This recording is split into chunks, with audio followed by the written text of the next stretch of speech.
Come a bit closer and enjoy. 5 words from David Chislett. Good evening. Goedenavond. Homo urbano.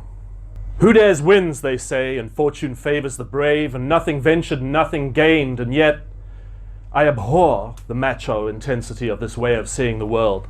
Like some muscled superhero must always save the day, and only brute force counts, and there's no value in considered thought. But my nature tends towards entropy, and anything left unused is lost. I cannot stay fluent, I cannot stay fit, unless I strive to grow. I must get up, I must repeat, I must push forward, just to stay where I am. And doing the same things over and over again, but expecting to somehow get something new is the definition of madness. I'm no Einstein, but doesn't this kind of define us? A world that admires action, but encourages stasis, where you must be individual, but Jesus, not too different. It makes me tired just to think of it. And I am white, male, and literate. I can't even begin to conceive of the extent of the disease when what I am is immune to it. And others like I am created it in a lab, in a room with funding stolen from someone else's social experiment. I think out of the box and I join the dots trying to find a way forward, but the options are many and the rebels are few. And most of us, it seems, would prefer to die a part of the herd than live free. If we dare, there is nothing to win, because if that's what you want, stay in the box. If fortune favors the brave, then there's such a thing as luck, and I don't believe in that. If what you want to gain from venturing out are things and clicks and likes, you're measuring yourself by everyone else. You too can stay in the box. All I have and all you have are the patterns that we each perceive. We look at the same world, but our own space we live. Thank you. So as Joshua pointed out, I'm an immigrant. A couple of times over. I was actually born in England, ran away from there in the 70s, grew up in apartheid South Africa, and then ended up living in the Netherlands. There's a moral in there somewhere, but I'm still not quite sure what it is. What year is it now? 2019. 7 years ago, I published a book of poetry called For You or Someone Like You, which, hey, I've actually got copies of with me tonight. It was clearly a bestseller. I still got copies 7 years later. And this is one of the poems from that book. Incidentally, it comes with a CD of music where people who can actually play music turned a few of the songs into poems, and this is one of those. It's called The Bright Light. What's the matter when the lights are dim? Putting one foot in front of the other is getting harder. Can I still be broken when a new day is coming and the road is turning from dust to tar under my weary feet? Turn the bright lights on, someone. Turn my lights back on so that I can see. Monday dawning dark and rainy, eyelids gummed to brain with sleep. Heartbeat deep and sluggish and not inclined to face the day. These cells are overactive. The beating heart is wounded, bearing scars from yesterday. And alarm clocks can just ring away. Thank you. The newer poems I'm reading you for tonight, I'm publishing on a crowdfunding platform called Patreon, which is an amazing invention. It means you can kind of treat me like Netflix and give me money every month and I'll give you poetry. I just got less channels. Anyway, this is one of the ones that I wrote specially for my Patreon feed. It's called Making Fire.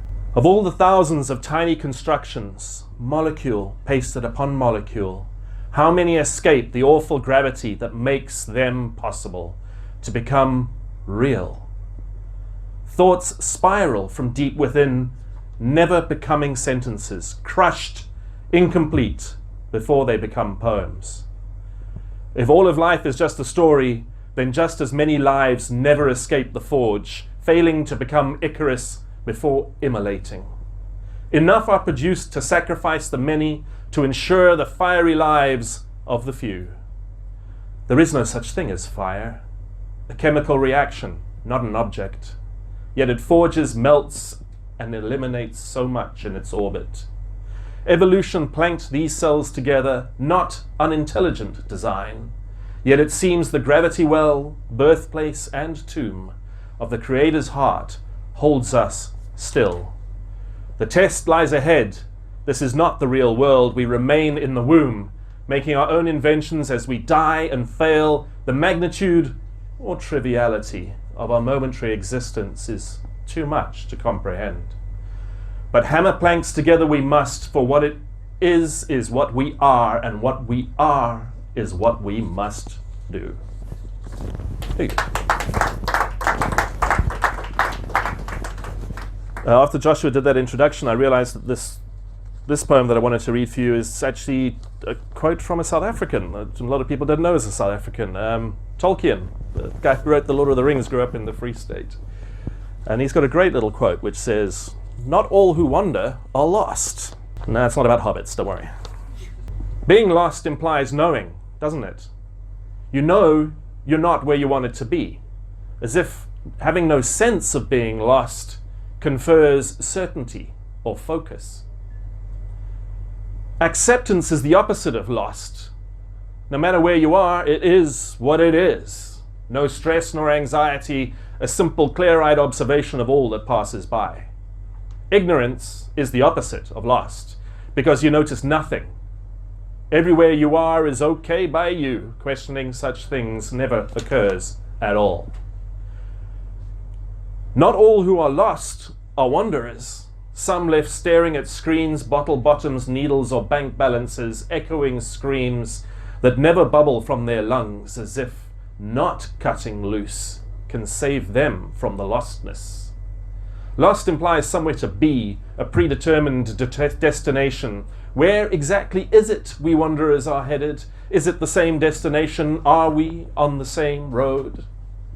The wanderer keeps slapping the cards over, one by one, reading patterns into movements that have none, knowing it matters not except that there is always another card to come. There you go. All right. It's, by the look of it, it's going to be a long night, so this one's called Daylight. I won't still be here. Seeing the thousands of days being with you would hold, I doubt that all could be contained. I was looking forward to the win, but nothing will change.